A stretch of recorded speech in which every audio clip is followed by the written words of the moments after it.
So good evening, everyone. You are really welcome to our webinar this evening in preparation for your summer camps programs. The aim of this evening's session is to offer you support in planning your respective camps and to provide you with some ideas and guidance as you plan your own programs to suit the needs of your students. We fully acknowledge that just as you have nurtured and supported these students throughout this challenging school year, you are best placed to understand how best to support them in your camps through playful learning and learning for enjoyment. We hope that you'll find this webinar beneficial and supportive, and I thank you all for your unwavering commitment to your students and your engagement with us here this evening at the tired end of the school year. I wish to thank most sincerely the team here this evening who give of their time freely and generously in the design and delivery of the DEIS summer camp supports. The design of each programme behind the scenes begins in earnest in January, and the inputs from the whole team here this evening are the culmination of weeks of work. So I offer our special thanks to Rory, to David, and to Proher, our partners from the PDST, who have prepared and will deliver the pedagogical content of this session and have developed the slides that will be shared with you following the session. I wish to thank also Dahi Omuraku and Roz, who's not here this evening. They work with us to coordinate the summer camps and the Campi Sauri programs. One of our key aims is to ensure that you're offered continuous support and guidance, not just this evening, but ongoing support as you plan and deliver your programs. And Dahi and Roz are on hand to offer extended support to camps and are available to answer queries and give advice on any aspect of the camps. I wish to acknowledge also Alan and Kathy, whose input will be invaluable this evening as seasoned camp facilitators. They have a deep understanding of the summer camp model in context and will share ideas and advice with you also. I'd like to thank Maureen Kelleher, my colleague and Director of Dublin West Education Centre, who also plays an integral role in the design, coordination and delivery of the summer camps and Campi Sauri programme. And finally to Mary Dunn, who works relentlessly every year on the guidelines and resource materials to support you in planning your camps. So this evening, we'll be discussing the supports that are available to you as you plan your summer camp, amongst which on the screen here are the Teacher's Handbook and the Pupil Self-Assessment Booklet. The Summer Camp Teacher's Handbook has been designed to guide and assist you as you plan, prepare for and facilitate your summer camp programme. We'll guide you towards the pertinent points in this handbook over the course of the webinar. In the handbook, you'll find practical ideas to support effective teaching and learning with an emphasis, as I said, on playful and engaging learning experiences. There are suggestions here also for practical assessment strategies, which you may find useful during the course of the camp. Also, there is a self-assessment booklet in which the children are encouraged to reflect on their own learning, and it's available via our websites in Navan Education Centre and Dublin West Education Centre. Each child is provided with a copy of the self-assessment booklet, and in your own time you can download these for pupils to use daily in the camp as a form of AOL or AFL. The summer camp programme has been designed to support and encourage schools to draw on their best teaching, as I mentioned earlier.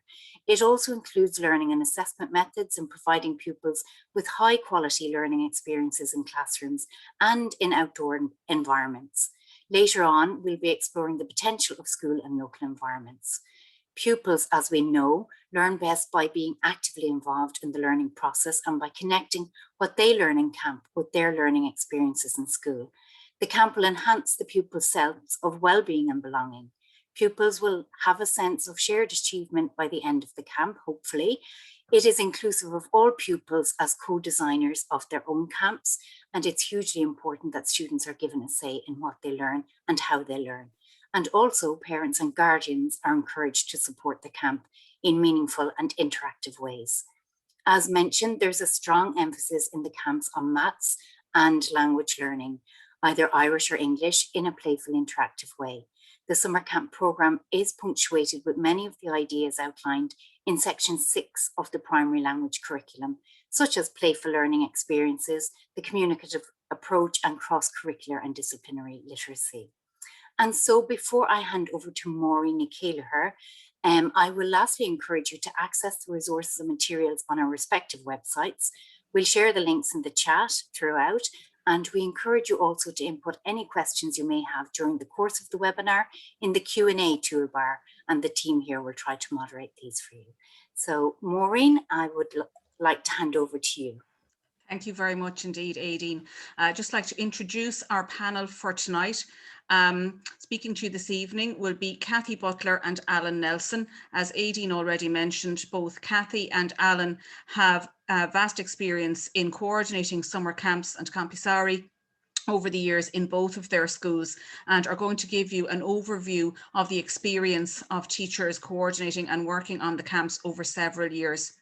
We have with us also this evening Crahura Lira and David O'Callaghan from PDST, who are going to deliver for you the pedagogical input this evening, looking at the whole area of playful learning and how this can be utilised to best effect during the campisari and the benefit that the children can derive from this. Hopefully we will have weather like we have this evening here in Dublin with the sun shining during the course of your campisari.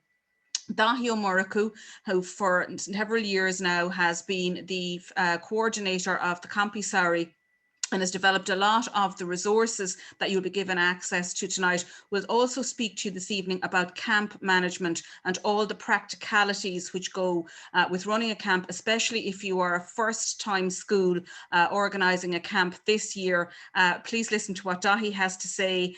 He is well worth listening to. As Aideen also mentioned, Roz Hubbard Roz also joins us. It is unavailable tonight, and she and Dahi will be available throughout the summer to answer your queries and your questions as your camps go ahead, and they'll also be available to phone and give support to any camp which requires it, especially if you are, as I said, a first-time summer camp. If you are coming back to us after several years, please like to welcome you all back, and it's great to see an attendance of almost 600 teachers here tonight for our webinar. And as Aideen has already mentioned, Aideen and myself are the directors of Navan Education Centre and Dublin West Education Centre, who have been responsible for the coordination of the literacy and numeracy camps in Navan and na campisari in Mláithíochtaí here since the inception of both of those programmes. And we are delighted to welcome you here tonight. And myself and Aideen and other members of the team will try and moderate the Q&A for you tonight. If there is something that we can't answer, I'll ask you to give me an email and I will check with the department tomorrow, and we will get back to you on something we can't answer, but we will do our best to answer all your questions here tonight as well as we can and in lifetime. I see we've just hit the 600 participants, which is great. So the next slide is just an outline of the aims and learning outcomes for this session. And our overall aim is to support you so that you can successfully plan and run a summer camp in your school. As all of those who are seasoned camp organisers know, this doesn't happen by magic. There is a certain amount of planning that goes in, and we hope that today is another step on that journey for you as we embark on our training webinar. So our intended learning outcomes are that you will become familiar with the vision, the principles, the domains and camp criteria. And both myself and Aideen have already mentioned the importance of playful learning and active learning when it comes to the summer camps. We're going to explore teaching approaches, planning and assessment, so that when you start off on your camp, you will have your planning done, you will have an idea of what the shape of your camp is, what your themes will be, what approaches you plan to take with the different groups that you are having on your camp, and what kind of assessment that both yourselves and the children as camp participants will engage in during the week. We look at opportunities, resources and ideas, and as I said, Doc will bring you through some of those, as will Crahur and David. We'll look at the resources that are available there for you, links to websites and a Dropbox where we have resources both developed by the team and by experienced camp providers over several years. And we hope to fully support you so that you can successfully plan and safely deliver a summer camp in your school, your local environment, and in the virtual environment. And I suppose we are all sitting here tonight in the virtual environment, a really good example of how we can have one activity which now has 610 participants. It would have been very difficult to organise this if we hadn't gone virtual. I'm just looking at a question that has just popped here in the chat. Tonight's webinar is being recorded and you will be given access to it via the Dublin West and Navan websites, Education Centre websites. So you will be sent a link to tonight's webinar, so you can sit back and relax and engage. You don't have to scribble notes unless that's your way of learning, but we will be providing you with a recording of this webinar, so you will be able to look back over the slides and listen to the commentary again. So Gaurav Mila Mahagav, we will hand over to other members of the panel. Myself and Aideen and others will help with the chat. And as I said, the recording will be made available. Tomorrow night's webinar will be Osgailge for those who are also running Campisari. Gaurav Mila Mahagav.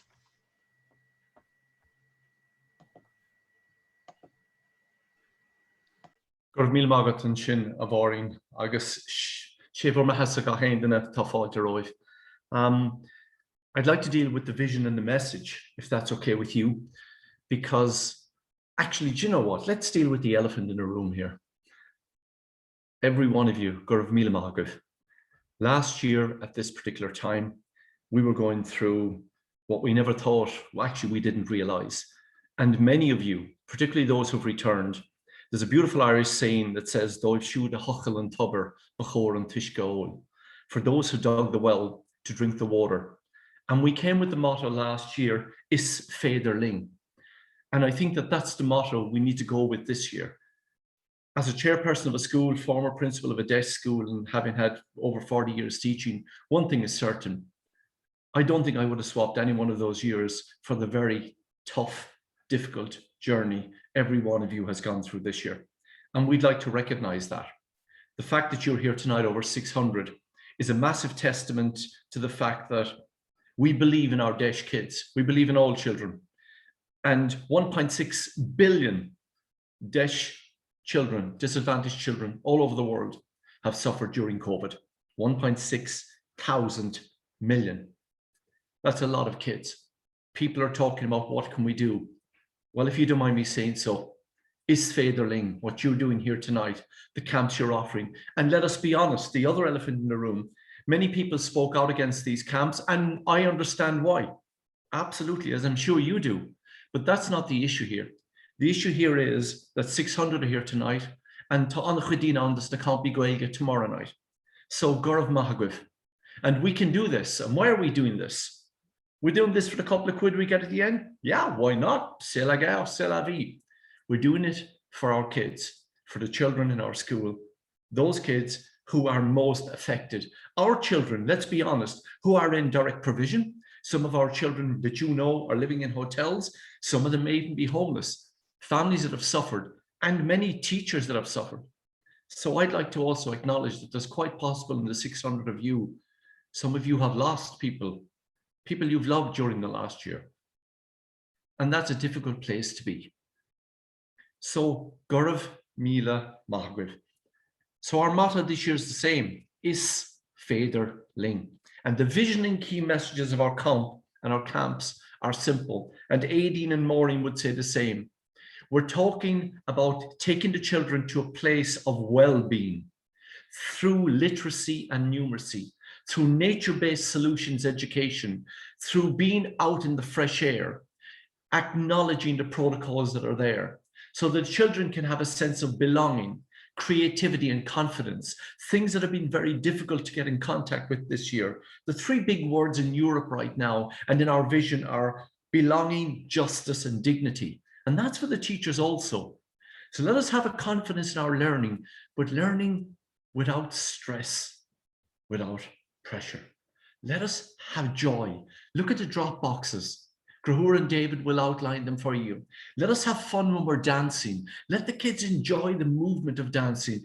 Let them hug trees, but the vision and message is the same. Opportunity for us, the DEIS schools, to reach out to the pupils and their families to further support that well-being, that connectivity, that sense of, I don't know about you, I miss hugging.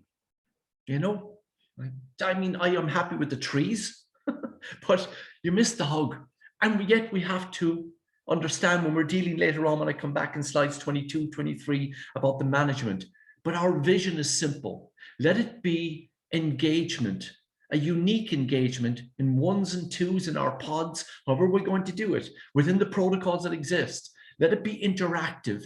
Let it be joyful. Let it be loving. Let it be creative.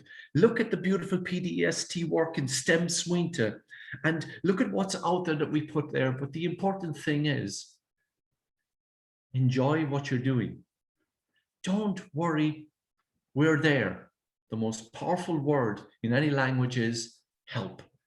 We're at the other side of a phone, and even the Kiggery who are here, we are here with unconditional support and with gratitude. So, Gaurav Mahagav, let our vision and our key messages be simple. Together, connected, joyful, no stress, relaxed, literacy, numeracy, connectivity, well-being. And doing that, the booklets are there, as Aideen has said. The resources will be there, but please go and enjoy it and have fun with the children. Let's look to our DEIS plans. So with that, I'd like to hand you over, but finally say, Is Féidir Ling, agus Gaurav Mahagav. Good evening, folks. So the first thing I'd like to talk to you about, to continue on with Dahi's supportive starting point and supportive theme, would be a number of resources that we've put together which may be supportive for you. So we're going to go ahead and open the Padlet. Many of you will be familiar with Padlet. So it's a collection of resources that we feel will help you as you prepare for your summer camp program. So you'll notice, we're going to just go through a few of them very briefly. So you'll notice that our Padlet is set up in terms of literacy, numeracy, Gaeilge, playful learning, well-being, and summer camp documents. In particular, I'd like to take you towards the summer camp document section because there are a number of key documents that have been mentioned already that are available in that column, such as the summer camp handbook. You have the My Summer Camp, the assessment booklet, and so on. But at the very bottom of that column, you'll notice that there's a Dropbox that has been put together that has a number of helpful resources. So that's going to be very, very useful for you. And I know that Crahur has just put a link to that Padlet into the chat box just now. So aside from those few resources, there are other resources that you'd be very familiar with, such as STEM Smuincha. There are some primary language curriculum support material, the fundamental movement skills, but I suppose we'll let you have a look at those at your own leisure. So we'll move on a little bit there. Thanks a million. So next we want to have a look at the role of the teacher in the summer camp, which is, it just cannot be understated. I think the first thing we'll start by talking about is actually a quote from the primary language curriculum. The role of the teacher is to support and develop children's talk during processes of exploration, discovery, and problem solving. So I think that's a very powerful quote to start us off. And it ties in very nicely to what Dahi has just, I suppose, spoken about in terms of the sense of wonderment, the sense of play, and the act of learning. I suppose rather than just speak to a slide at this point, I think it's probably an appropriate time to take in both Kathy and Alan. So I suppose, Kathy, I'm going to firstly come to you. Were there any particular examples of playful and engaging approaches that have worked well in your experience of the summer camp program? And thanks, David. Just, I suppose, really to focus on, I suppose the key message would be to focus on that communicative approach. So giving children that high quality language input and then giving them every opportunity to use the language right throughout, you know, within your little pods, little groups, as much collaboration, cooperation as possible. And I suppose even just one that comes to mind, the idea of kind of incorporating that with mindfulness, and bearing in mind that a lot of teachers said last year that children were quite anxious coming back post-COVID to the summer camp, that, you know, to create that mindful space. And something that we've done in the past would have been outdoor art, where we used a local artist, Evelyn Crossan, as a stimulus. And as part of that, we looked at her artwork, which would be painting the canopies and the canopy, and then allowing the children to paint in the outdoors, in the school garden, you know, taking in their I suppose their surroundings and describing that, and, you know, the collaboration and the sharing that goes on as part of every lesson and all of those activities as well. Absolutely, thanks a million. And that's a very powerful example, because you can see already from our graphic about the role of the teacher that Kathy has already spoken to a number of those aspects. So for example, creating scenarios of interest to the pupils, that's something that would have been created absolutely by taking in an author. So yeah, absolutely. Alan, would there be any example that you would like to maybe give in relation to this?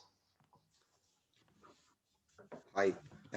Yes, I suppose similar to what Kathy said, what you're trying to do is introduce language to the children and promote the use of that language throughout the camp. But you want to always ensure that the children are having a good time, enjoying themselves and engaging actively with the lessons. So we take any activity. It could be cooking, it could be art, it could be a simple PE lesson. Take a basketball game, for example, and you'd have a very short drill before that where you'd introduce the language you're expecting the children to use.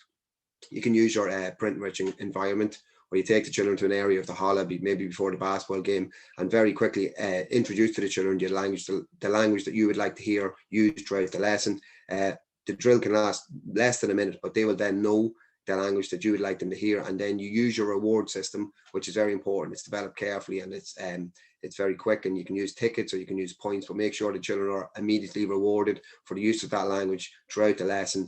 And they'll quickly learn that this is how I get points, this is how I get stars, this is how I get prizes, and they'll enjoy the lesson itself, and they will use the language that you're promoting. And it all leads back then at the end of the day, they'll be in a position then to record this in their learning journal, because they've used the language throughout the day, and they can record it then at the end, and it's an effective way of promoting the language throughout the day. Thanks very much, Alan. Again, to refer back to our graphic, it's great to hear you talk about pedagogy and the incorporation of rich language throughout your summer camp. But the overall theme that I'm taking from both anecdotes there is playful learning, and that's really, really powerful.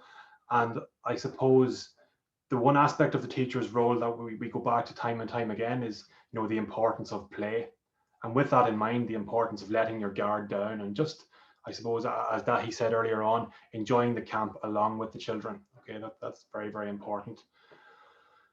Okay, so I think we'll move on. So for those of you that have taken part in the summer camp program previously, you'll be familiar with this graphic. So this graphic also is available starting from page 4 in the camp handbook. And here we want to look at the overarching principles of the summer camp program. So the summer camp has 4 overarching principles, as you can see on the slide. Firstly, language learning occurs in a playful and interactive way. Pupils are seen as co-designers of the summer camp. It's very important to promote engagement. Number 3, learning, teaching, and assessment reflect and impact on school practice. And the last one, the pupil's well-being and sense of belonging are central to the camp. And that ties in very nicely to what Dahi was saying about the unique context that we find ourselves in this year in particular. So along with the overarching principles, these principles are set out among 4 domains. So these domains are learner outcomes, playful learning experiences, varied learning environments, and camp management. So over the next number of slides, we're going to take some time to explore these domains in a little bit more depth. So firstly, we're going to look at the first domain. And we're going to look at the success criteria for learner outcomes. So learner outcomes are directly related to pupils' identified needs in language or mathematics. And a useful starting point in terms of the identified needs is going to be the school's DEIS plan. So in that sense, there's no school that's starting from 0 in this approach. So it's very, very important to remember the DEIS plan and how useful that can be. The second consideration, pupils reflect on their own learning. Now, one method of facilitating this will be the My Summer Camp learning journey, which again is available on the Padlet. So that's a reflective assessment tool which you might wish to use to encourage the children to reflect on what they've learned. As was mentioned in our vision for the summer camp, the importance of motivation and choice is so important. As we all know, pupils are motivated when they have a sense of achievement and a sense of shared achievement. So our overarching principle of having children as co-designers of the camp is really relevant here, because it creates that sense of buy-in from the outset. It gives them a sense of control and a sense of agency. which is really important. The fourth consideration there is that the planned learning outcomes in the summer camp have meaningful links with the work of the school. And when you consider that, it makes a lot of sense again to refer back to your DEIS plan to see, is what we're planning, is that meaningful in terms of what we have prioritized for our own school? And then lastly, I suppose in a nutshell, we're talking about assessment here. So the pupils' learning outcomes are planned for, monitors and assessed by teacher appropriately. We do have some thoughts that we'll be discussing about assessment now in a few moments' time. I think the important part here is again to refer back to the DEIS plan. And I know from speaking to teachers previously about this, it has been very helpful to turn each of these points into a question. So for example, are learner outcomes directly related to the pupils' identified needs? That's a question to ask yourself as you prepare for your summer camp, so that they're quite supportive in that sense. Okay, so we'll move on a little bit. In this next slide, we want to briefly examine child-centered practice. And in order to do this, we're making links to the primary language curriculum, which we're all familiar with over the past few years. So let's have a think about very briefly, in providing for child-centered education, what are our key considerations? So firstly, it's important to state that child-centered education caters for the interests, needs and abilities of all children. With that, it's very important that the child's voice is heard. Positive relationships, be that child to child, teacher to child or home to school, they're so important. And I suppose there are opportunities in this regard for the summer camp to build on and to consolidate from relationships. So if they haven't been exceptionally positive, there's always room to improve. There's room to consolidate on existing relationships. So there are lots of opportunities in that regard. Another thought is that not only are learning outcomes focused on concepts and skills, but they're also focused on dispositions. And by dispositions, we're really talking there about attitudes. So attitudes to learning. And a playful and engaging approach is so useful and so beneficial in terms of creating a positive disposition towards literacy and numeracy. So it's a huge opportunity there. As we all know, pupils learn best by being actively involved in the process. And that's why it's important to include pupils as early as possible, so as co-designers of the camp. So I think a question to keep asking ourselves at this point is, are the pupils actively involved? Just one thing to say as well, and it does link back to the context that we find ourselves in. While this summer camp is a huge opportunity, for all pupils involved in terms of developing the proficiency in literacy and numeracy, this is not seen as solely a method to catch up on lost time due to COVID-19. That's not what this is about. We have to remind ourselves why, I suppose, what the purpose of this camp is to, focus on literacy and numeracy in a playful and engaging way. And that's at the heart of everything that we do. So we're now going to have a conversation on assessment, and we're going to look at ways in which we can assess pupils' learning. So I'd like to come back to Alan very briefly. Would you like to speak to us, Alan, about maybe methods of how you might have selected pupils for your camp? And I understand that assessment will be inherent in this process. Yes, David, I suppose we know the camps have always been very important for those children who found the previous year difficult. Those we work in DEIS schools, we understand the difficulties facing families. Children have difficulty accessing school for different reasons. And I suppose after COVID, it's going to be even more important that we prioritise these students. And that's what we will strive to do in our camp this year. We will look for those students who have missed a lot of time because they were not engaging in online learning, and we would talk to those students. What we'll try and do is to use the summer camp to rebuild positive relationships with the school and with those children's parents. But I suppose my word of advice to all the teachers is to make sure that while you focus on these children, it's very important that on the camp you would also include children who are going to engage positively with your reward system, those positive role models who will understand what's happening, who will engage with the reward system, who will use the correct language, who will quickly uptake all the games and have that positive persona that you need.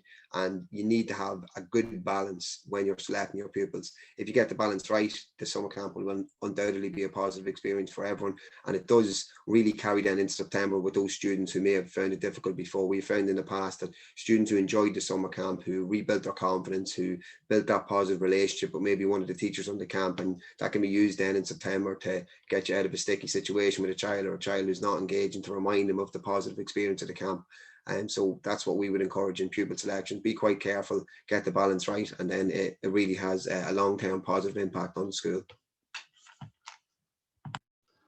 Thank you very much, Alan. That's fantastic. There's definitely a lot of food for thought there in relation to assessment and the selection of pupils. Kathy, would you have any thoughts which you'd like to share with us on the selection of pupils, or on assessment strategies that you might have used more broadly in the summer camp? Yeah, I suppose as a starting point to link directly to what Alan just talked about, and kind of what you mentioned in the last slide as well, David, the importance of getting that pupil voice at the very start. So when the children apply for the camp, and I use that term relatively loosely, it would be important for them to list activities that they would like to engage in over the course of the week. And by that, you immediately get buy-in from the pupils. So as soon as you start to introduce the activities that they have suggested, and mention that day one that here's our plan for the week and we're going to be doing X, Y, and Z, that that you have that immediate buy-in as regards activities, because these are the activities that they chose and they suggested. So you have that I suppose co-creation of the camp, and the pupil voice is central to that.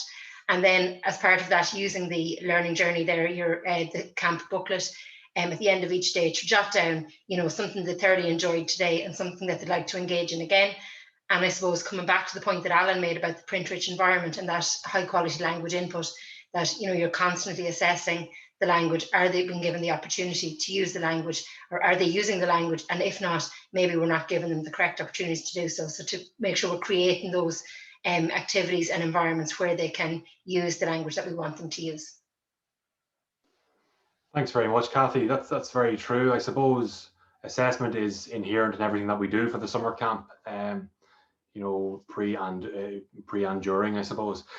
Just on the slide, you'll see a number of practical strategies that might be of help. We've got TAG, for example, so tell, ask, and give.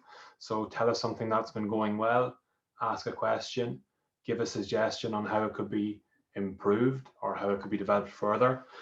2 stars and a wish, mind maps, and so on.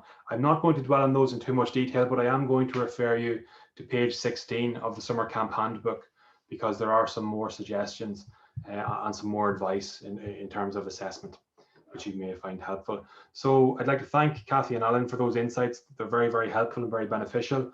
And I'd like you to pass you over to Cahur for domain 2. Okay, David, thanks for that, and to the previous speakers as well. So now we're going to look at the second domain here, which are the success criteria for playful learning experiences. And just for a moment, just pause and consider, when you're designing your summer camp, just to consider what playful learning experiences are used in your school. And you might be thinking there of ASHTR or elements there of the primary language curriculum, activities for STEM, creative dance, orienteering, process drama activities, and so on. There are a whole variety of ones there. So the activities that you design, and indeed the summer camp as a whole, really, it's very much in the well-being space. And I know that was referenced earlier on as well in the introduction to the summer camp. So the first point here that we would like to draw your attention to is that pupils are highly engaged in stimulating and playful learning activities. And a quote here from the primary language curriculum says that play makes a major contribution to literacy in the opportunities it provides for the children's oral language, which is an important contributor to developing overall literacy.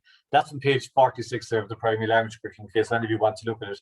And that makes sense to us as well. We understand that the bedrock really of what we do in literacy is based on developing the children's oral language skills. You see there on the top right-hand corner of the screen there, just a screen that grabbed there of one of the publications from the PDST, which is active learning methodology. So this is a very, very practical booklet, and I think David has just put in the, or is going to put in the the link to that there as well. It'll also be included in the Padlet, which you received earlier on.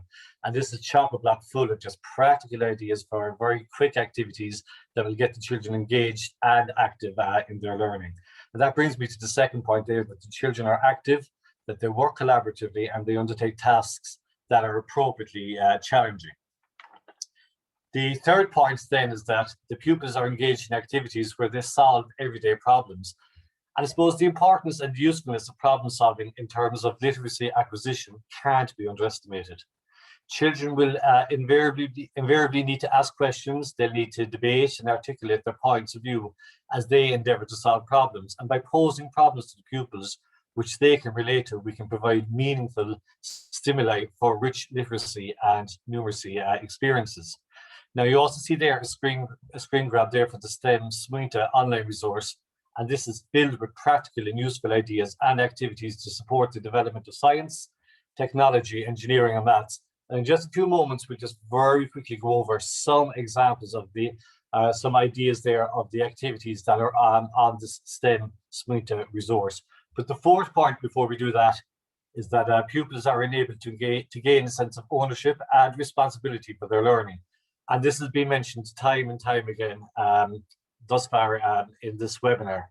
So we mentioned it, the pupils are seen as co-designers of the camp, which gives them a sense of ownership and belonging. And this reflects the primary language curriculum again when we look at motivation and choice being one of the common learning outcomes that go across the three strands. So this should be an important consideration for you as you design your camp. So as I mentioned earlier, the next 3 slides illustrate some of the ideas from the STEM Smuinta resource.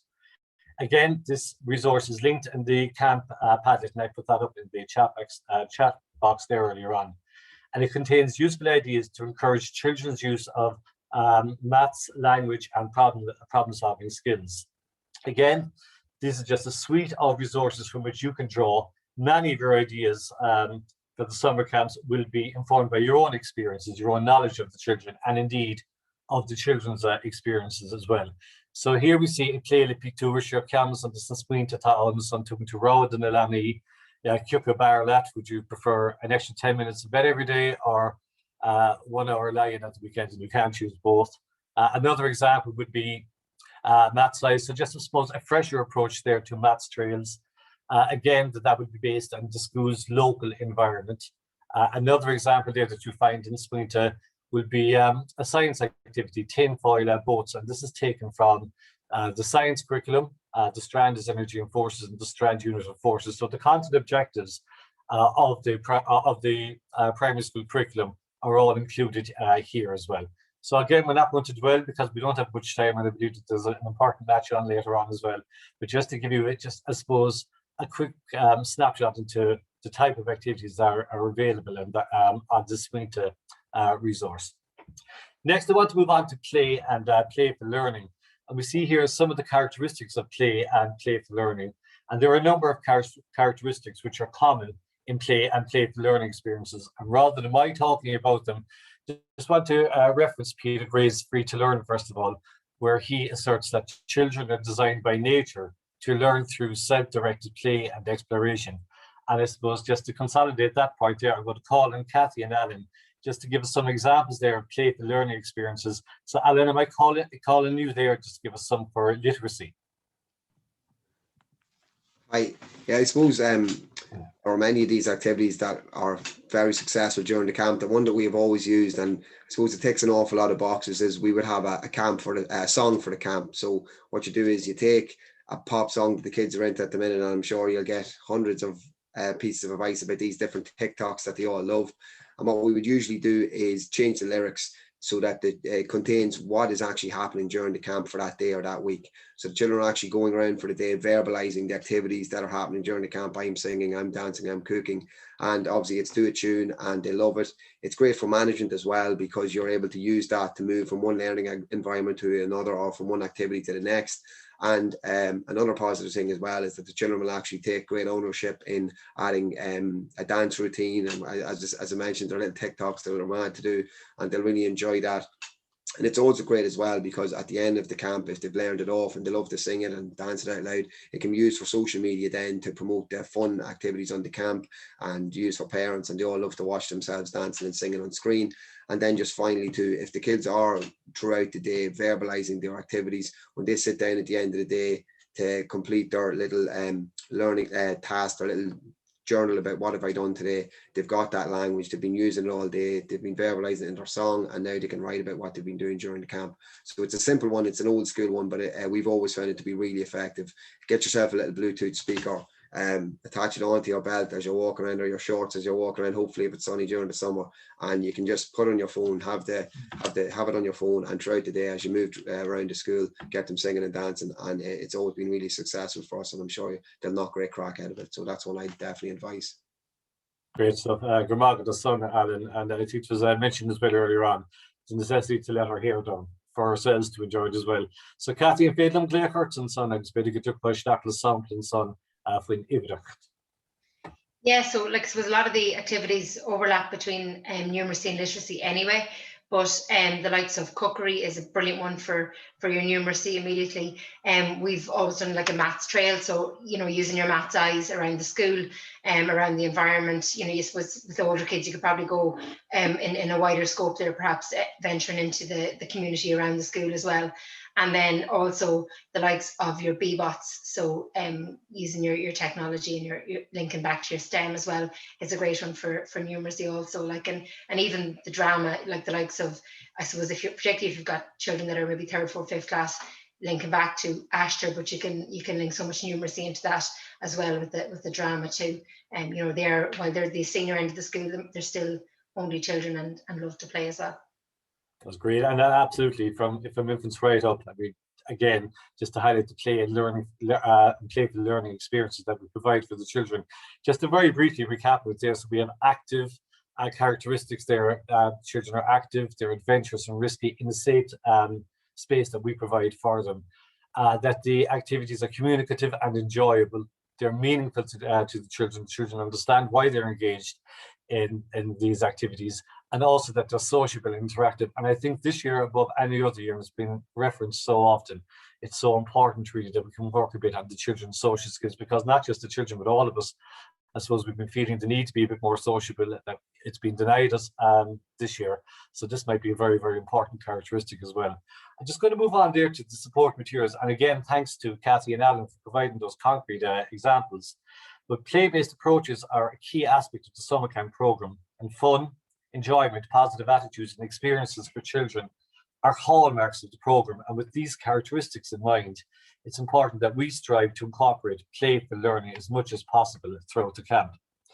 And again, with the examples that Cathy and Alan provided to us there, certainly playful learning was in evidence. But another source of information and practical advice in relation to playful learning experiences would be the support materials section of the primary language curriculum website.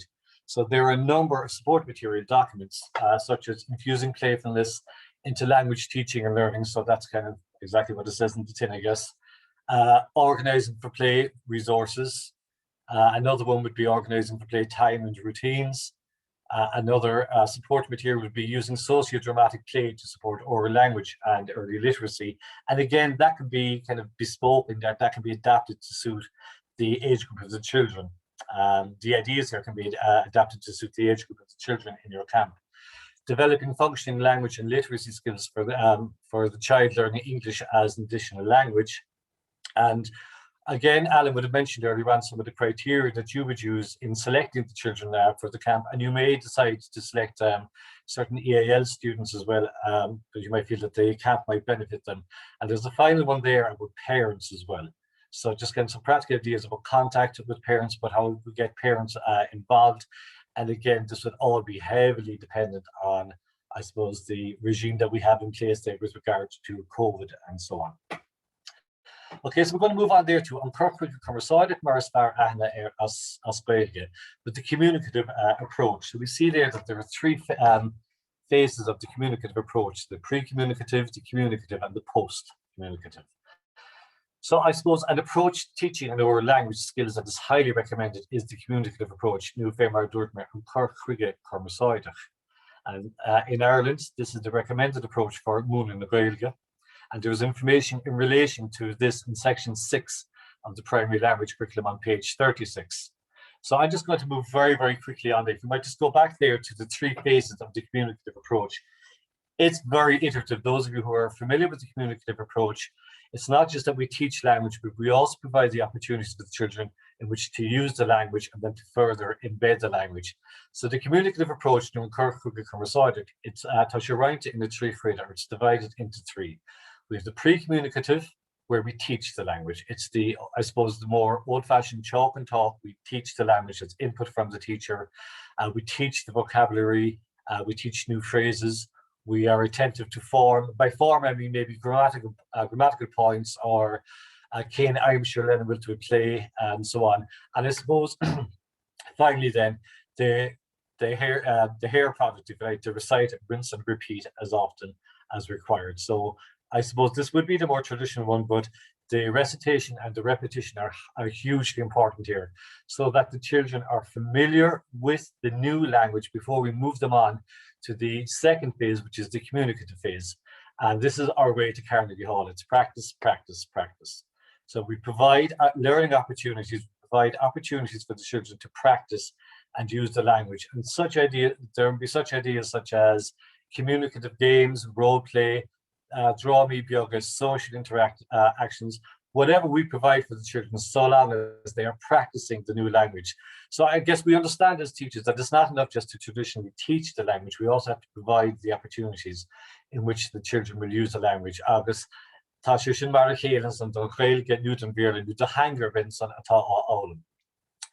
And finally, then, having gone through the communicative phase, we move on to the post-communicative phase, in which we embed, which we try to embed the new language that the children have learned.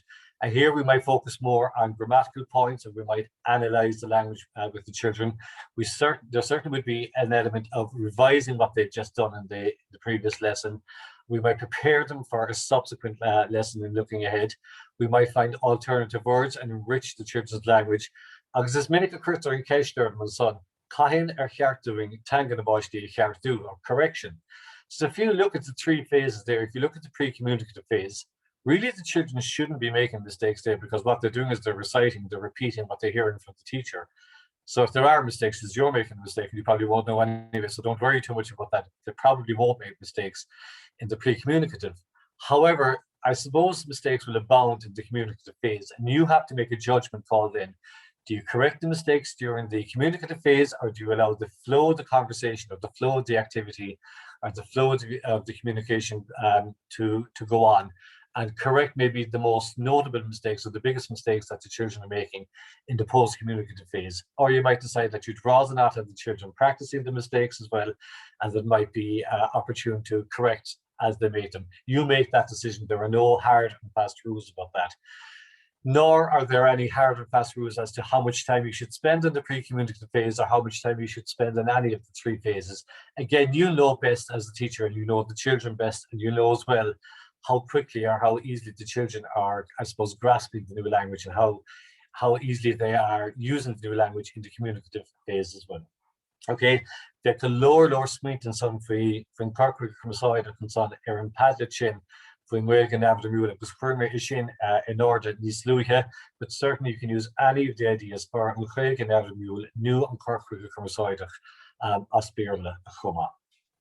Okay. So just another one there that I'd like to mention to before we move on is CLIL. A lot of you will be familiar with CLIL, our content and language integrated learning.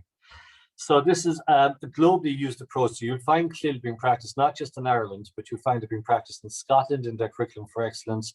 You'll find it being practiced in Australia. You'll find it being practiced in Malaysia, in Canada, in the teaching of French or English, depending on the school. And basically what we're talking about here is, I suppose, when learning a second or subsequent language, a lot of schools are employing CLIL. So it may be useful in context in Ireland in particular, where there's a high proportion of children learning EAL. So in the Irish context, CLIL is used in many English medium schools to enhance and further the children's learning as Gaeilge. So CLIL basically, it's a task-based approach that involves choosing a subject over a bit in our era. the C then of the content of Clill and the teaching of that subject or an aspect of that subject as Gaeilge. So equal importance then is given to both the choosing subject, because it's come again Tovin son around Nofa, because that's in drama or another subject, and the language, because so-called show Gaeilge. Now, if you are going to use Clill in the Irish context, it's hugely important that our first step in Clill is to ensure that we have Gaeilge and Navid Mule going on. So, like, no thought to catch me on a Gaeilge and Navid Mule, share what to talk now, looking over the knows we can't come to the letters, love, Norda, Shastu, Tergdi, and so on. Other school and Gaeilge are close to Boshdi. Now, what's advocated for the introduction of Clill is, first of all, that the children would be exposed to the target language. Then, as the next lesson, that maybe 10 or 20%, as much as 10 or 20% of the language might be as Gaeilge, but the rest of it would be as Spirle. And again, there's always an element of choice with Clill. Subsequent lessons, they might have as much as 40% of the language as Gaeilge and maybe the other 60% as Spirle. And the international research on schools which employ Clill, this methodology, this pedagogy, what they found is that when teachers reach around 60%, now this is not empirical, but it's just the observations show that when teachers reach around 60% of the language being used being the target language, so-called Shobaited on Gaeilge, Tussie and the Pashti are hanging on over the side. So the children naturally just revert back to the language of instruction. So Dora no the Lani on Gaeilge as is to invade, but then Gary Gahunta link. So if you're looking for further guidance there on Clill, there's a Padlet on it as well, full of resources. Here's just a screen grab there of that Padlet. You can take any of these ideas here and adapt them to an English-speaking setting, new idea of Gaeilge, quit in the somebody on son of Sprague and Craig and the spree, so shin captain and son to Harpadacus, Gaeilge, and date for Ian and son, and the company Saurig. Or you might decide to do a spot of yoga with the Lani. So you see there a couple of links there to Oga Yoga, new Harpadacus, new Kjol, just on a Fitzmeet and son, Speg Foil, Gribbon son. Aaron Padlet, so you'll have access to this Padlet as well. And as I said, use it as Gaeilge, you use it as Spirle, and if you have EAL children, certainly would be a very, very useful resource as Gaeilge. Is that okay? So I'm going to leave you there. I'll come back to you in a moment again just to talk about another of the learning domains, but David's going to talk to you now about rich language experiences. Good morning. So as Crahur was saying there, I'd like to talk to you a little bit about rich language experiences, which have already been referenced quite heavily by Kathy and Alan through the practical examples, which is fantastic to hear. But it's important to stress the role of rich language experiences throughout this summer camp and indeed throughout our daily life in the classroom. But, you know, to set the scene for us and to illustrate the importance of rich language experiences, particularly in the DEIS context, we have two quotes, which you'll see on the left-hand side of the slide. So firstly, at the age of 6, a typical child from a mid-ranking socio-economic background will know about 10 to 11,000 words, whereas at the age of 6, a child from a socially disadvantaged background may know as few as 2,500 words. So that's pretty profound, but it does set the scene of what we can potentially address and achieve throughout initiatives like the summer camp program. As we all know, word recognition is not the only consideration. Children need to be aware of what that word actually means. So comprehension is also really important. And I think there's an important link there to playful learning experiences in terms of consolidating the actual comprehension of a word. So it's one aspect to be able to recognize it, but maybe by playful consolidation, children will be enabled to, I suppose, retain that word and to use it in context. A thought in particular would be disciplinary literacy, which for some of us is quite a new term, but disciplinary literacy refers to the language that's needed to access a particular discipline. I know my own colleagues in my own school, and indeed many teachers that I've spoken to have talked about, a child that is experiencing difficulty in numeracy, but perhaps it's actually a language barrier that's causing the issue. So I think it's important to consider the role of literacy, in terms of other curricular areas. And with that in mind, the PDST STEM team have a particularly useful resource. You'll see a screen grab of it at the bottom of this slide. It's called the Let's Talk resource. And there is a link to that on the Padlet that was shared earlier in this presentation. So that's really useful. Okay, it's important that we look to incorporate rich language experiences into as many aspects of the summer camp as possible. I know the examples that we've heard to date, they've really been to the forefront, which is excellent. I know lots of you would be used to this concept already. We've heard Kathy referencing the Ashter framework already. So playful learning experiences are something that we are used to, but I just want to draw your attention to one comparison between the 99 English curriculum and the primary language curriculum. We all remember the STEM from the 99 curriculum, the child will be enabled to. Whereas if you look at the graphic at the bottom of the screen from the primary language curriculum, you'll see that through appropriately playful learning experiences, children should be able to. So you'll see that the role of play is really being forefronted in the literacy curriculum. So the curriculum supports what we're trying to achieve in terms of the summer camp program. We'll move on very briefly. The next resources are linked on the Padlet, so I won't go into them in an awful lot of detail, but I just want to draw your attention to the PDST e-bulletins because they are very, very useful and may be of use to you as you prepare for your summer camp. So, as I said, the link to these e-bulletins is on the Padlet. You'll also find them through the PDST website. But these dual language bulletins, you'll see many of the titles on the slide here, but each bulletin provides a series of practical activities and task cards, which can be adapted for use across English, agus Gaeilge, and you can very easily tailor them to suit a number of different levels in your group. Two in particular that I'd like to draw your attention to would be, for example, e-bulletin number 9, which looks at motivation. On a slide, we have a sample task card, so you can see that they're quite short in nature, but they are very, very helpful.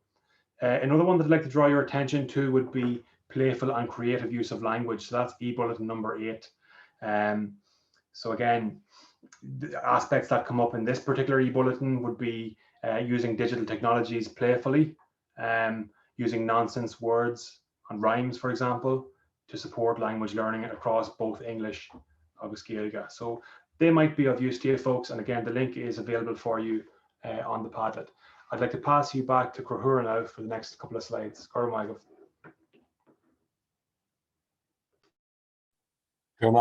David. I'm just going to very briefly just move on to the third domain there, which is the success criteria for varied learning environments. So just the 3 points we have here, that learning environments extend beyond the classroom, and you might decide to go outdoor to use the school environments and so on. And I have to say, I smiled earlier on when Dahi was talking about nature-based solutions. Apparently that's the new buzzword now for outdoor activities. Also, when Dahi was talking about hugging trees, and I also thought that at least you can't catch COVID from hugging a tree, so maybe you want to do that as well.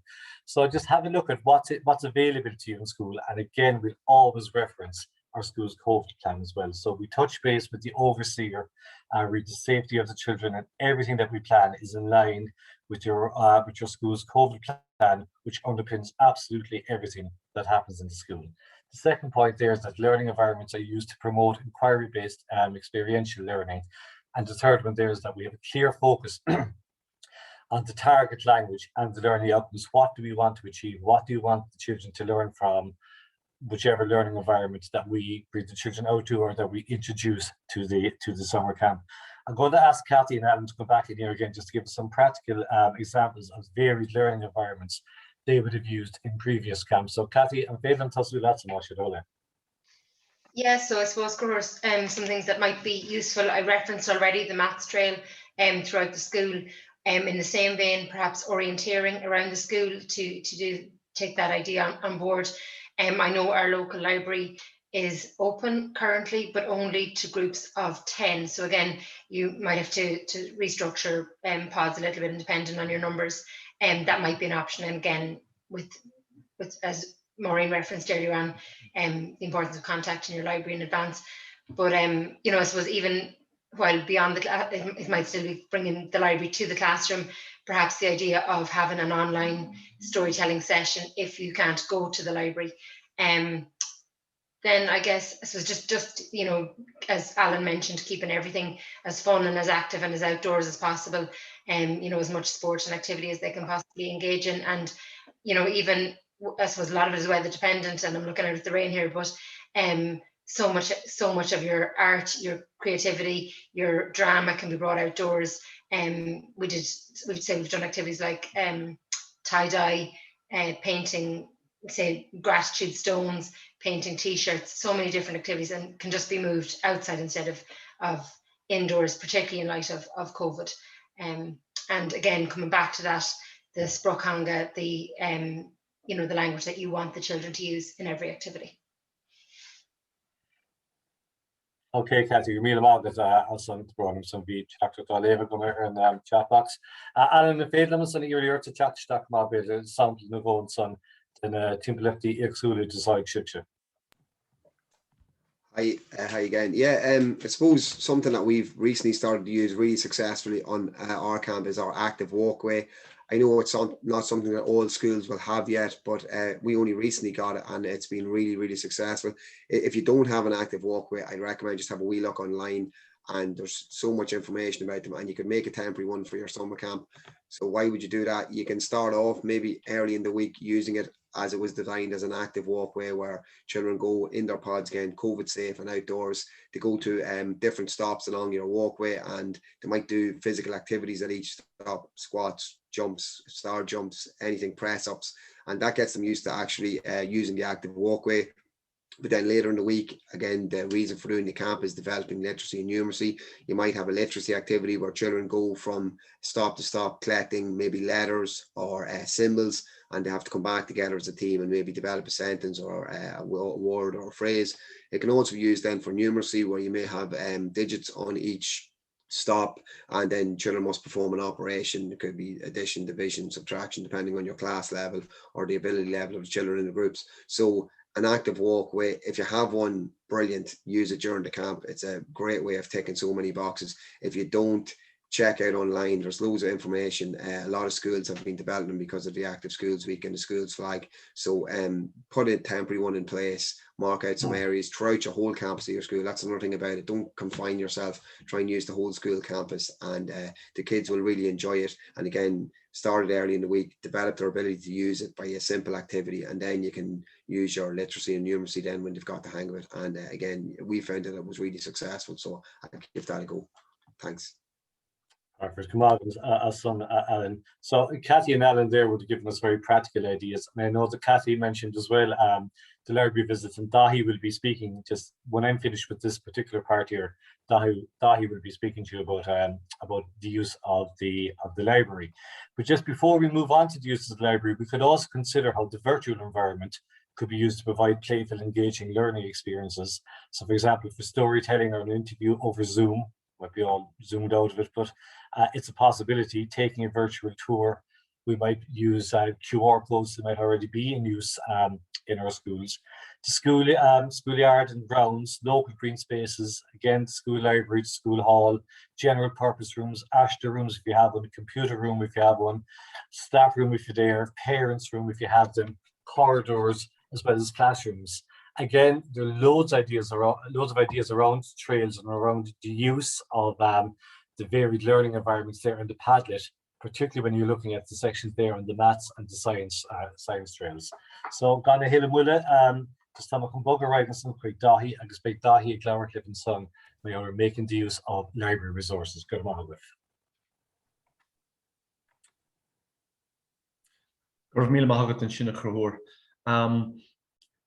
First of all, let me say that the questions that are going into the chat and that are going into that are being answered by Maureen and Aideen. Let me just say that it's very important that at this point in time, as we go into the library, and we'll talk about this, that the booklet that's provided by Anrani Dachas August Skillina is very important that we read that. And also, if there's any questions, refer to the Department of Education COVID advice that's on the actual website, and keep our ears open to what will change. Most of the questions that have been asked have actually been answered there. And if you find you have any specific questions, remember, we're available. You will have our numbers. You'll be able to contact us, and then contact both Navan Education Centre and Dublin West directly with your questions. And if I may say so, there seems to be confusion between the DEIS camps and what we call them in the complex needs camps. So again, just to let you know that this year they were pretty much grouped together in many ways, and some of you might be confused, but let's just say you're not the only ones that are confused here.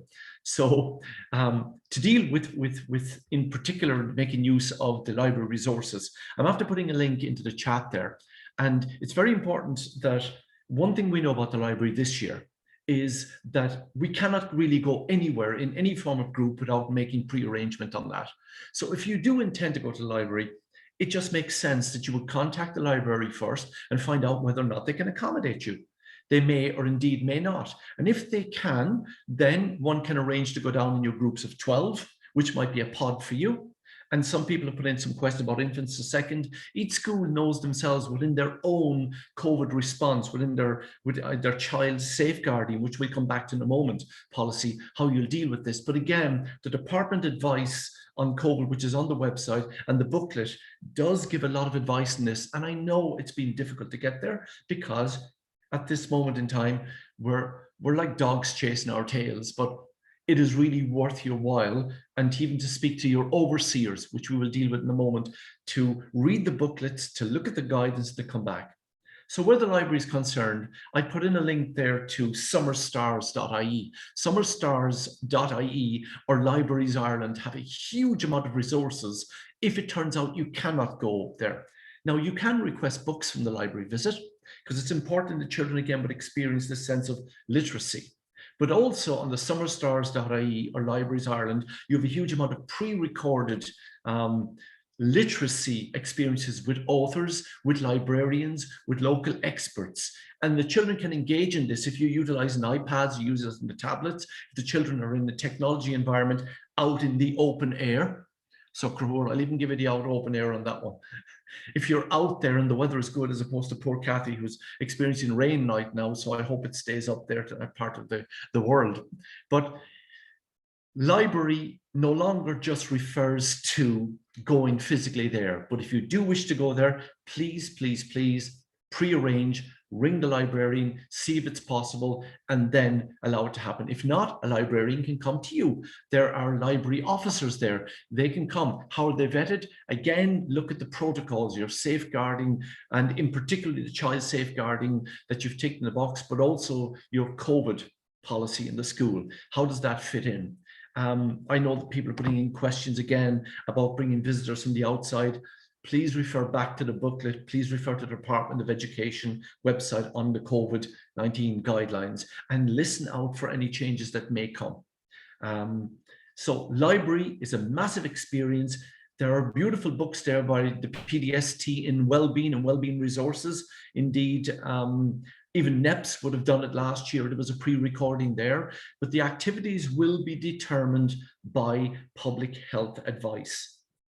But library and the activities from the link I've just sent in chat there allow you to experience so much more. And even this little card here, which is a lovely one on Skyga, which was like Realty Souring. Children can actually pick these up on summerstars.ie and print them off, and they can actually make a list inside of the various books that they would have read, the various books that they're reading during the summer camp, so they'll be able to mark them down. And at the end, they can even put in the idea of the title of the booklet, and they'll be able to have it. It's a lovely, lovely little card that's now available on summerstars.ie. So let them experience the library, let them experience it virtually, or let them experience it in presence. But again, don't turn up at the library, because if you do, it's quite possible, particularly if it's down at Kilkenny or Tip, because they're not playing too good hurling at the moment, someone will probably hit you a smack of a boss and get you out the door. And if you're in Limerickshire, they'll think you're going to win the All-Ireland this year. So to move on, if we can, to the next slide, please. Let it hold, Rory. The next slide is a sample of a chlorama that I've laid out. And I saw a question in there, what time should we start and finish? Again, that's all referred to in the booklet, so I'm not going to go over that. But in the chlorama, last year we had to be very careful to be individuals, everything individually. Now within our pods, we can be a little bit looser. we can be more careful. And again, should anything turn up that is reference to COVID, please refer again to the department website and follow the normal procedures that schools would normally follow now. If I may reference it again, Maureen, someone put in a question about extra insurance by an insurance company for the camps. That is the first time in several years I have ever heard of that. So they say, what's the difference between a rabbit and a hare? Well, it seems to be the insurance company is trying to pull a rabbit out of a hat and a hare out of a hat at the same time. Because it's part of the school activity and the children are in school, then it is covered by school insurance. And to my knowledge, and it has never happened before, there was never an extra charge in that. So just to let you know that. And also the answer was given on singing. Again, in the booklet and the department, it refers to how we should deal with singing in groups. So again, just to be conscious that we're still in a COVID environment. That doesn't mean that we can't sing. Just do it. Let's do it cleverly. So in the chlorama we have there, I've laid out some ideas. I put it pictorially. And why? Because sometimes children are in the camps with dyslexia, dyspraxia, dysorthographia, and all the disses, and maybe the picture is much more orthographic to them. Also, when the children are doing the assessment, as Alan and Kathy would have pointed out, maybe the children would prefer to draw their answers as how they feel, give an orthographic response, an emotional and an empathic response when they're doing that my journey into learning, my own reflectivity, my own assessment. And the library and the chlorama, particularly what I have there, allow that to happen. But we'll be dealing with this later with Alan and Kathy. Don't forget, guys, bribery works. Prizes, catching them doing the right thing, catching them utilizing language, catching them doing the maths trails, the nature trails outside, utilizing that whole sense within your DEIS plan, because you'll be bringing this DEIS plan into September, and the overseer will be looking at the children, so it becomes part of your September DEIS plan. So the chlorama there is just a sample of various activities. It's all there to download. And again, if in doubt, come back. There will be lessons, there will be samples for you to uniquely construct for learning.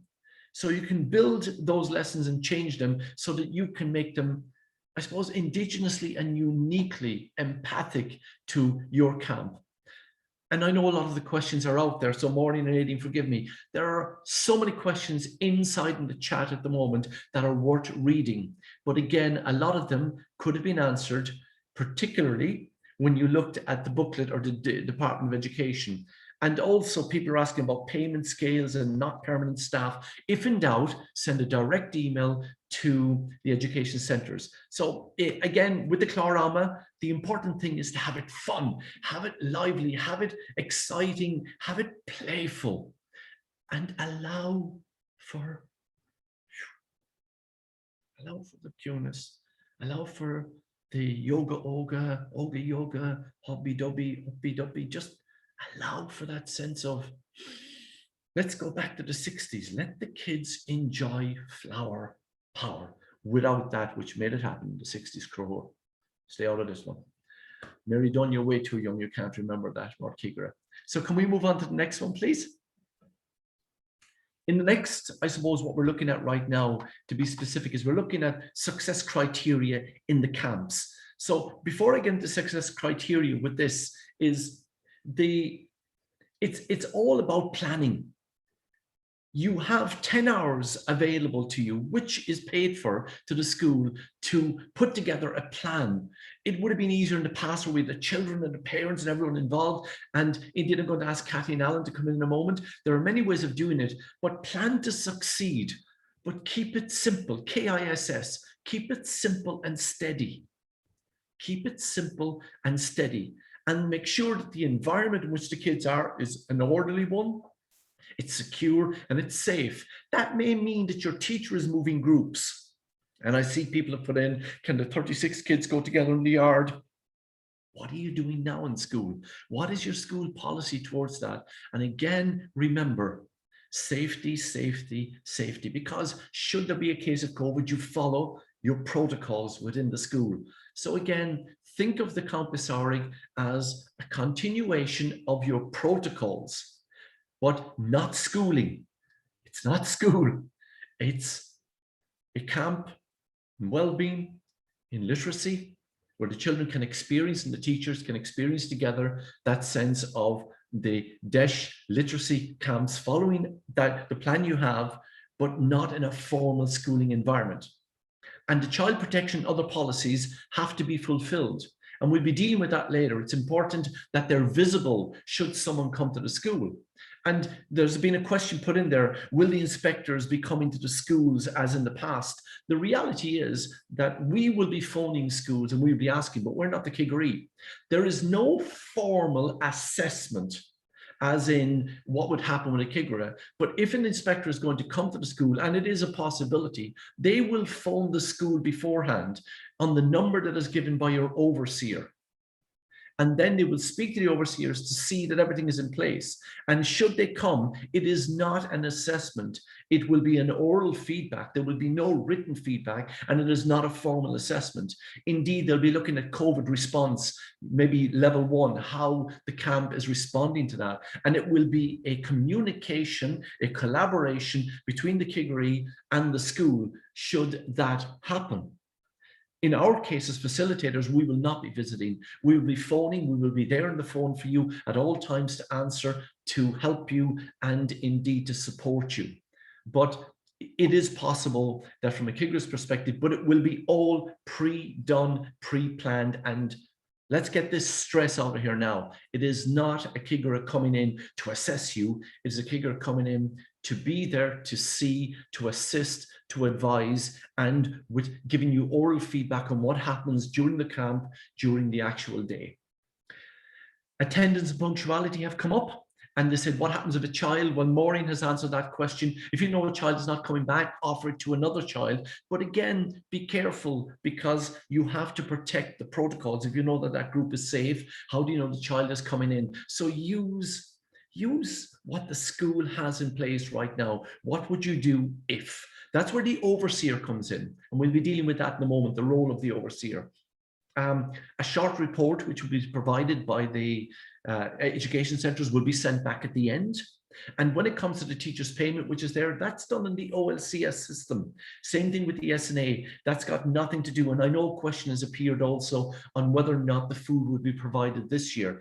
That is presently before social inclusion. And at this particular moment, if you were to say it was starting tomorrow, the answer is no, there is none. But out of the €6 the children have right now, presume that there will be food coming out of that.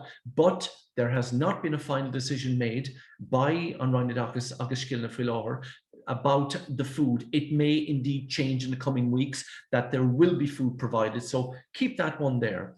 The team plans daily to deliver those high quality learning experiences. Again, the management of the camp, where the team can meet and sit down and say, what went well today? Let's reflect on this. What can we do? Maybe that would be more, let's say, a little bit more calm tomorrow, because the kids are a little bit hyper. Okay, can we take them out? If not in the rain, maybe we can show, because we can't go to the library, one of the pre-recorded things, or maybe the ebooks that can be downloaded, or maybe we'll do a little bit out of the books we got a loan on from the library, those 24, 12 or 36 books.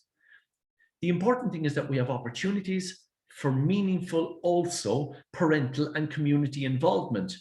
But how that will happen is up to the school. If you decide, for example, that you're going to do a show at the end of the week, then if you have a secure Zoom environment and you're happy it's secure, because Zoom bombing was a big thing, but if you're happy you can do it, parents can log in and they can actually see it as you would send it out live from the school. Or indeed the parents in the little student's assessment that goes home, that little Machros Folum and My Journey of Learning, can add in little pieces at night or put a comment on it, and the parents can do it, and that's how they can communicate with you. And the overseer, the job is to ensure really that that sterile, secure, safe environment that is the school is not, and I won't use the word infected, but it's there, infiltrated by people who in the past used to come into the camps and sit down. So again, success criteria for camp management is all about that. Kathy, if I can ask you, have you any other ideas, Kathy, on maybe some criteria for the camp management, knowing where we are now, that maybe would make it more successful before I bring Alan in? I suppose looking at self-assessment was something that I was thinking in terms of that as well. You know, that at the end of the day, that you talked about the kind of the mindful moments, that having that little reflection piece at the end of the day, a few minutes to kind of, you know, focus on something that they've taken from the day, something they've enjoyed, something they've learned, you know, something that will be even better if. And I guess the importance of, you know, sticking to the, as you said, the, you know, the COVID guidelines within the school and adhering rigidly to all of that. And then within that, just, you know, having that plan, but a little bit of flexibility within it as well, you know, to allow for, say, cleaning in between groups, etc. And, you know, just overall the fun element of it, the active element of it, and, you know, the willingness to learn. And I suppose even coming back to, you know, modeling that, like, I'm learning concept in terms of, like, we did slime a couple of years, for 3 years. I thought it would have what's the word, kind of run its course at this stage, but it hasn't. But you know, like, say, allowing the child to lead that, because it wasn't something that we, the teachers, were au fait with, so the children took the lead on that as well. So allowing them to be the leader and the I guess sage on the stage as well, it can be really beneficial, because that's their area of expertise as well. Kathy, Gurf Mila Margaret. Alan, from your experience on the camp overall planning and the things that have led to success, would you like to add anything? Yeah, I suppose I'm conscious that in COVID planning and all this, we might lose some of the traditional successful things. Or you mentioned the bribery. I think that's a major selling point at this camp for teachers and students alike. What we would have always done, you select your budget, you pick a certain amount of your money, and you go to Mr. Price or Deals, and you buy all the rubbish stuff the kids love to see and to get, and you buy as much of it as you can, the toys, the books, the garden games, and you put it into a big box and you pull it in like the guy from Bullseye back, and then you reveal it to them on the first day, and then they see this and they're walking towards that prize for the entirety of the camp. You need to find a successful way of immediately rewarding the positive use of language, punctuality, coming in on time in the morning, and you use this reward system to make sure you have a successful camp. That's the reason why it works with all children generally. I think I'm doing camps 8 years, and it's a very rare child that doesn't engage fully with the experience. They love getting the prizes, they love getting involved, and again, that's how you make it a positive experience for everyone. I did mention last year, and I suppose it's a big one, the punctuality thing. I saw a few questions coming up about punctuality. Make sure in the morning time that you reward immediately the children who come in on time with points or tickets or whatever you're using for your reward system. And also the activities that you do first thing in the morning are really important. I think some teachers would have a tendency to do things like, oh, let's get this sort of a lesson type of thing out of the way while we're doing a bit of a language event. I wouldn't recommend that. I recommend games, relay races, fun activities immediately in the morning, where you can still reward the use of language, but they're actively involved, and that starts the day positively, and it makes them think when they're coming in tomorrow morning, I'm going to make sure I'm on time, because I don't want to miss out on those fun activities that we do each morning first thing. So I suppose there are little pointers I would have that make it a success in terms of management. Thanks. And Alan, Gurf Mila Margaret for that. And just to let you all know, particularly new camps, Alan used the beautiful word rubbish. Children love rubbish. At the end of the day, we love to give out little cards. We used to give them out little tickets. You know, the books of 500 tickets. When you got them doing the right thing, boom, reward them straight away. At the end of the day, even a Piao Louis could be bought for 3 tickets. So when the kids come up at the end of the day before they go home, if you looked at the Clorama, the kids can actually come up and then say, you know, may I have a pencil? Or they'll give you 3 tickets. You're teaching them e-commerce. You're teaching them the sense of, hey, if I catch you doing the right thing and you're utilizing language and you're behaving and you're having fun and you're caught even with punctuality, then that can do it. And those little prizes that you buy in Mr. Price that might only be 10 cents, even if it's down to a little eraser or a top of a little thing, or ask the kids, what's the new thing? There was one year there with these bands, Holy Mother of Mary, if you had 27 million of them, the kids would have stood in their heads and done a demonic twist. So bribery works. And catching the kids doing this, and if I may move on to the next slide, because I think it's very important in this, because for the first time, should we say, on the next slide, Rory, we're talking specifically about the camp overseer. This is very important because there is confusion around this with people coming onto us. The overseer for the summer program is clearly laid out again on the department website in 2021. And again, the important thing to remember is the overseer must be a principal, a deputy principal, or a permanent qualified teacher employed in the school or by the participating school. Questions have turned up in the past. I've had them in the last week. Dahi, can an SNA be an overseer? The answer to that is simple, no. Because the overseer is the person who has to oversee in many ways the financial issues, completing the final report and sending to the education centre. And there are other duties for the overseer that will be decided by the team and by the school, and they will promote punctuality. The overseer's job is not to teach under any circumstances. And that's the difference between the teaching role and the overseer. So the overseer is like what we had last year. We had a Muntori Vile. We had a person there to be at the door, to welcome the children in, to ensure that they were being sanitized. Or as I heard the school saying this week, the children san here. Oh my God, I went, okay, right, I don't get it, but I get it, the children san here. But the reality is the overseer is not a teacher on the camp. The overseer oversees the management issues, dealing with other issues. If the Kigra or I want to ring, I have the overseer's number, so we're not disturbing that sense of security, that environment in which the children are, the pods that are there. And if in doubt again, please know that go back to the booklet and go back to the department website. And Sean is asking, do we get paid for the 10 hours of planning? There is payment for the 10 hours of planning, and it is up to the school and the team to decide how that payment is given out. So that, yes, and if you have 2 camps, that's 2 10 hours planning. So if you're thinking of running 72 children in one camp, I give you a word of advice, run 2 36 camps and get 10 hours planning. Now that is allowed within the rules. But don't be smart and say, I'm going to run 3 12 and get 3 10 hours planning. That's not going to happen. But Maureen and those will answer in here. So again, the camp overseer, not a teacher, not dealing on the teaching roles. Think of it as a camp overseer, as the overseer of the well-being of the literacy camp, of the communication, of the management, of the dealing with anything that is necessary, of any calls that have to be made, of the completion of final reports, etc., etc. So again, if you have any questions on that, if you need it, please send us an email and we will come into it. But oversee the summer program, and it's important that the overseer must be present in the school for the full duration of the program in order to deal with any issues that may arise. So let's imagine you're in a school where the overseer goes, Asher, look, I come in the morning, go in the afternoon. No, no, no. The overseer is there to take care of everything so that you, if you're a teacher, you are dealing with the children under your care and you do not have to leave them.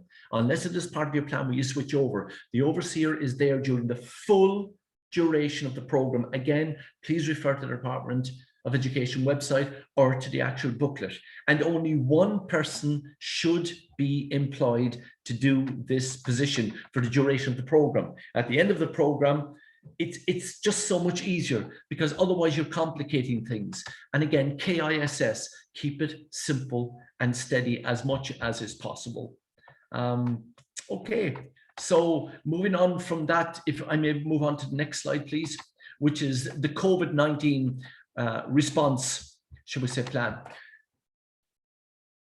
I'm not going to waste time in this one, but the school to continue to implement its response plan as it stands right now, so it becomes a sustainable operation of the camp.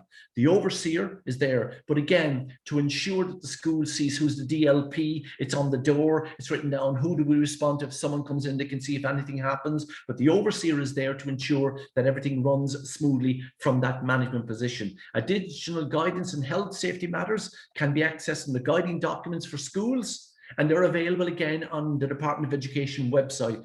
I know it's hard, but please, it's worth reading the booklet. It's vital, actually. And to go, if in doubt, to the department, and if any questions, send them to the education centres. In circumstances where participating teachers are not from your own school staff, an induction process should be facilitated between you and that teacher so that they're aware of all the relevant school policies, the relevant procedures, etc., particularly the school's child safeguarding policies.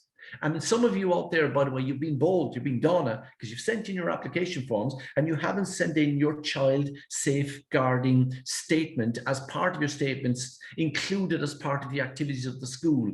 So please, it's important that what was sent in the application showed that on your child safeguarding policy that you had included County Saurig or summer camps. Okay, apologies if I'm coming across, but these are the things that make management so much easier. And maybe going back to that insurance crowd, who shouldn't, by the way, be looking for extra. They always look for an angle, but just make sure that that's part of the child safeguarding that's there. So the school's child safeguarding policies and procedures, also the implementation of the COVID-19 response plan for the school. If there's someone coming in to help you, please just to let them know and to induct them in this. And this is where part of your 10-hour preparation comes in, for which, again, you are being paid. Okay.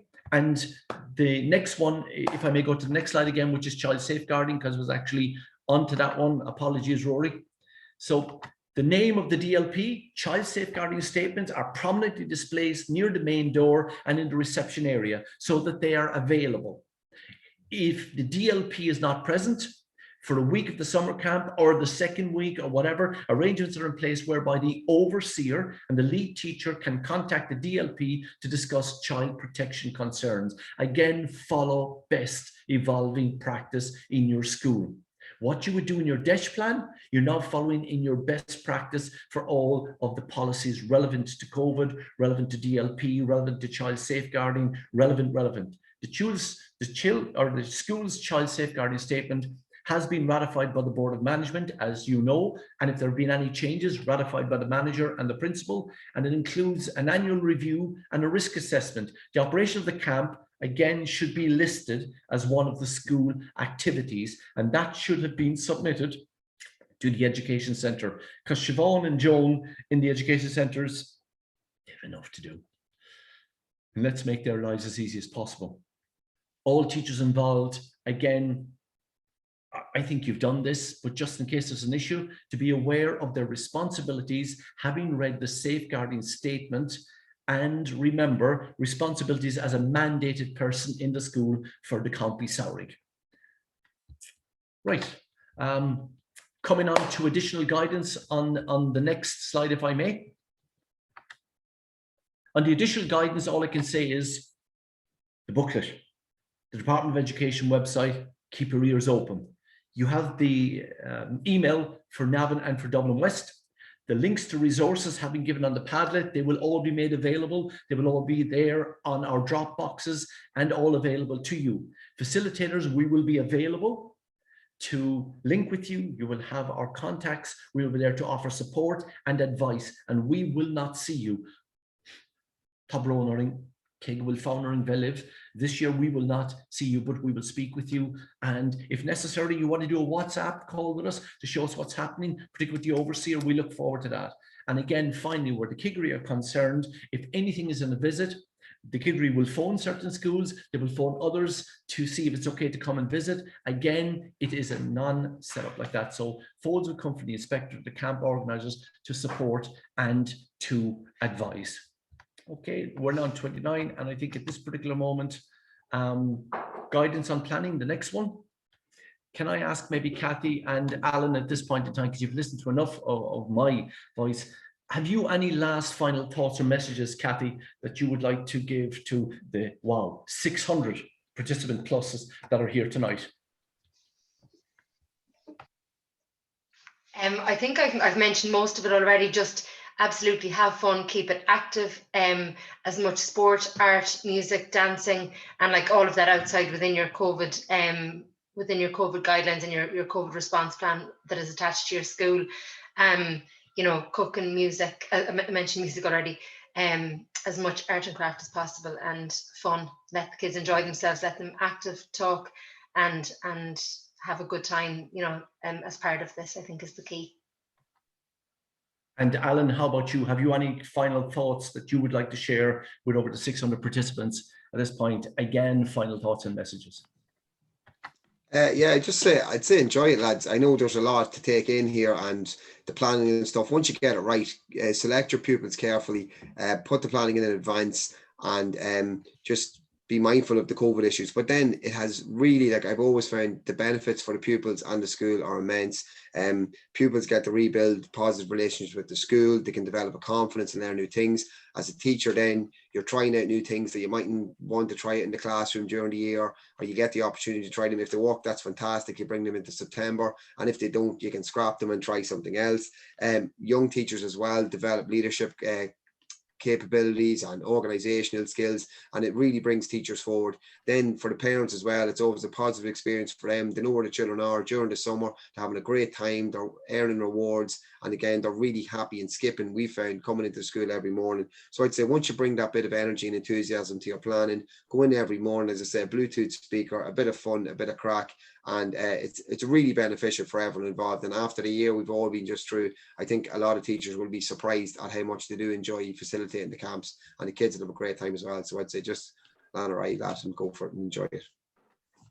For me, Margaret, Alan, August, Kathy. And again, the 10 hours preparation, which is there, just to let you know that that can be utilized as you see fit beforehand, getting things ready, developing the chlorama, ensuring the policies are in place, ensuring that the child safeguarding, ensuring that there's an induction if necessary. And that's all that's necessary for the camp to run. I suppose before I go, just the vision again that we have. The vision is a camp which is zero stress, at the same time is connected, is safe, that we're running within the protocols, and we're doing the absolute best that we actually can to all of us enjoy it. Is féidirling.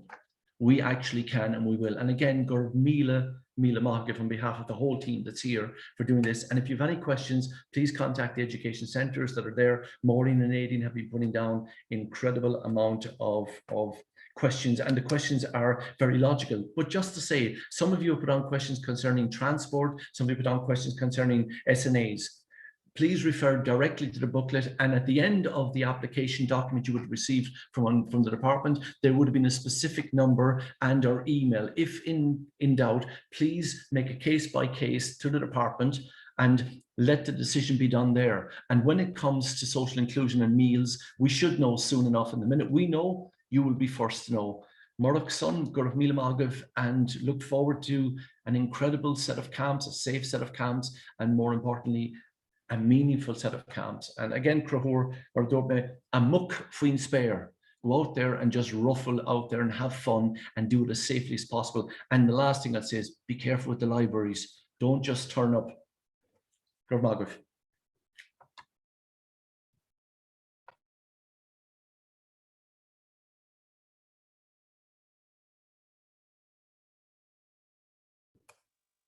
So Gurmagat Dahi August Gok Anya Aaron Furin Dash Camps. Thank you to all the participants who joined us tonight. I know it's a big ask at the end of the school year and on such a bright evening, when it's bright here at least. We did do our very best to moderate the questions there. There are some questions that are quite exceptional and bespoke, so I'd encourage you, as Dahi said, to contact the education centres directly, and we promise we will try to deal with those queries.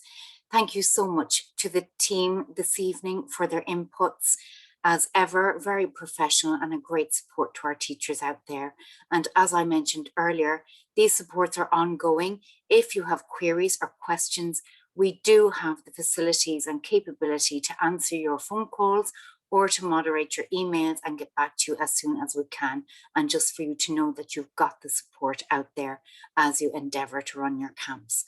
And just finally, to commend you all really highly for your commitment to your students here at the end of the school year, looking to access extra supports for our most vulnerable students out there. And I suppose we're all here for that very reason. These students come front and center. So my final word of thanks to the team and to you all for your participation this evening. And please do stay in touch with us if you need further supports. Gormagav Galer.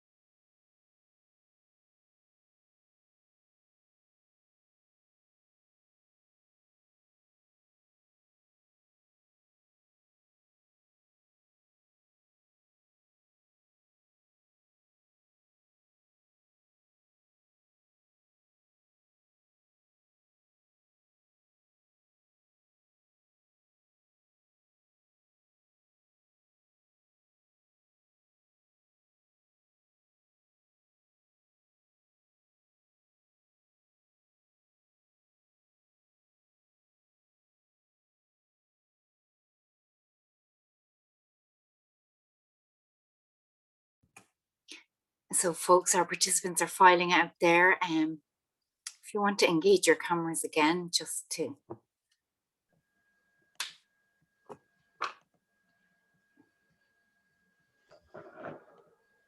So, Mila Margav Galer, that was fantastic. 59 questions, Aideen, not too bad. And plus the chat. Actually, we might disable the chat tomorrow night and just leave the Q&A.